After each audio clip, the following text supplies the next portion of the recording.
Often there is a saying in India, listen to what Krishna says but don't follow what he does. Everyone starts following Krishna, the whole town will be in trouble.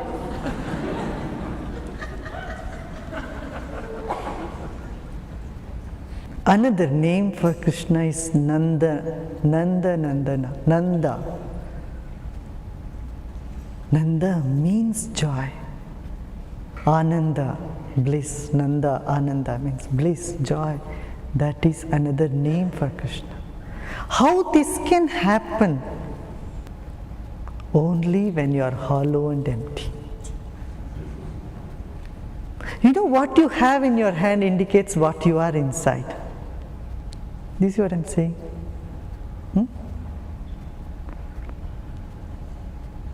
If you have a gun in your hand, it indicates you have fear inside you or violence. Right?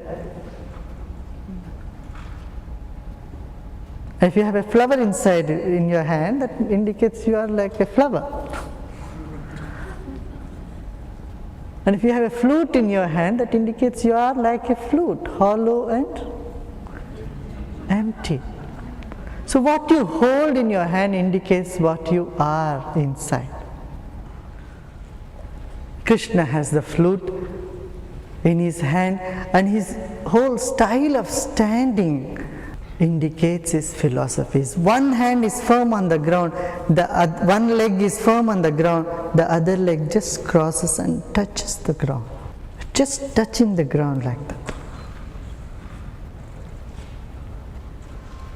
A dance can happen when your feet is above the ground, but on the ground.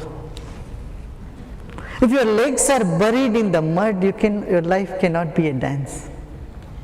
And if it is up in the air, also not possible. One leg has to be firm in the ground, the other can be up in the air. A dance happens then.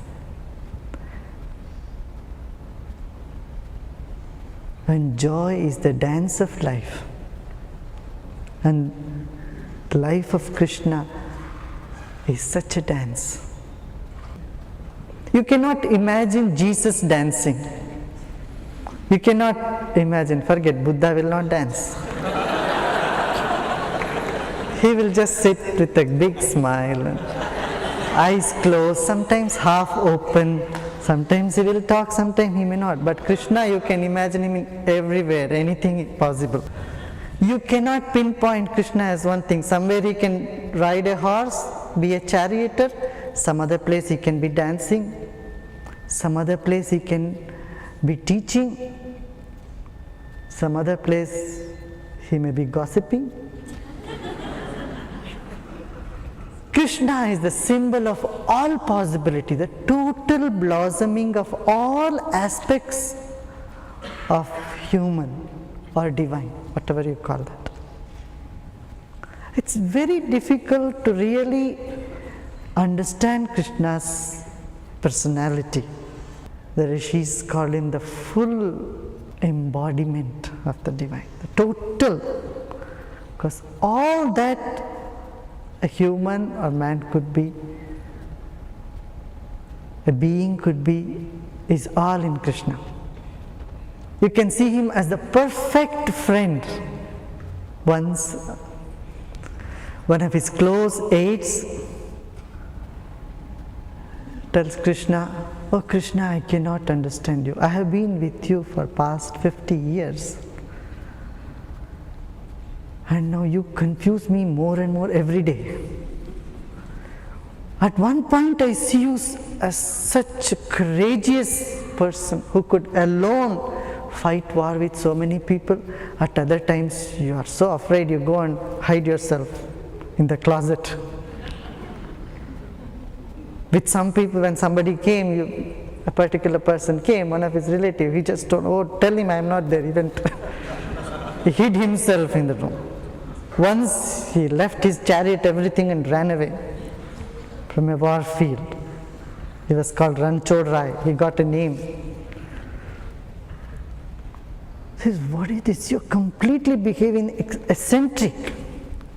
One time I see you so powerful, another time I see you like a baby.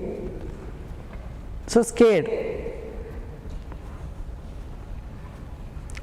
One time you come out with such great wisdom, another time you are asking me advices. I am such a simple man. You are asking me what I should do. Should I do this? Should I not do this? You ask me all advices about how to rule a kingdom. One place he is a servant, at another time he is the king of the whole province, the whole nation. He takes such good care of the subjects. And he went as an ambassador. What role he did not play is very difficult to say. He has played all the roles. Arjuna was ready to quit everything and go and sit in Himalayas and do meditation. He was not ready to fight any war. Now he sat there, brainwashed him. Told him, you must fight the war. Says, why? Well, people will think bad about you. What they will say, you such a great warrior, run away from the war. This is not right. Arjuna did not bend. Then he went on. He said, anyway, everybody is already dead. I do everything. You just be an instrument.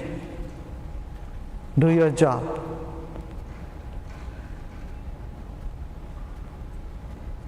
And he's such a good teacher because he taught as a friend.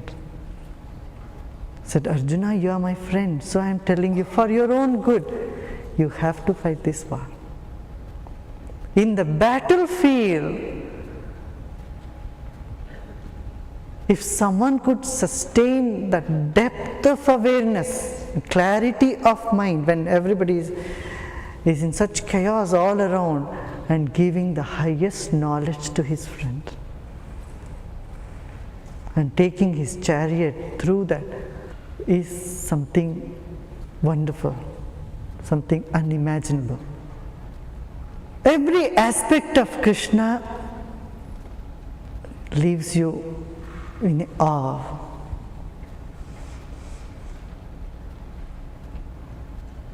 Uddhava himself says, Krishna, I fail to understand you, yet I have not seen another reflection like you.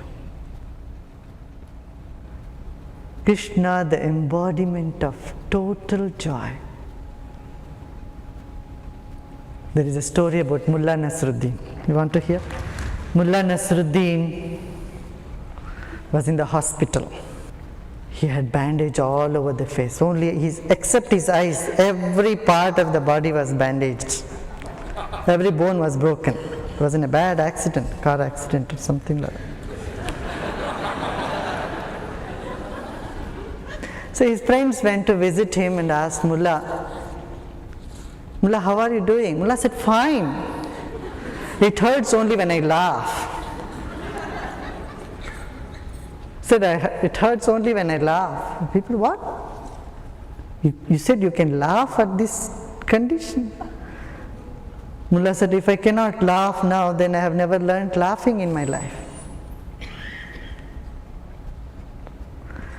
You can have a big smile when everything is fine and smooth, but when everything is upside down, then if you can smile, then you have got something in your life.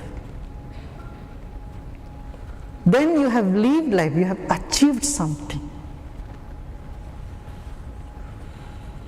You see what I'm saying?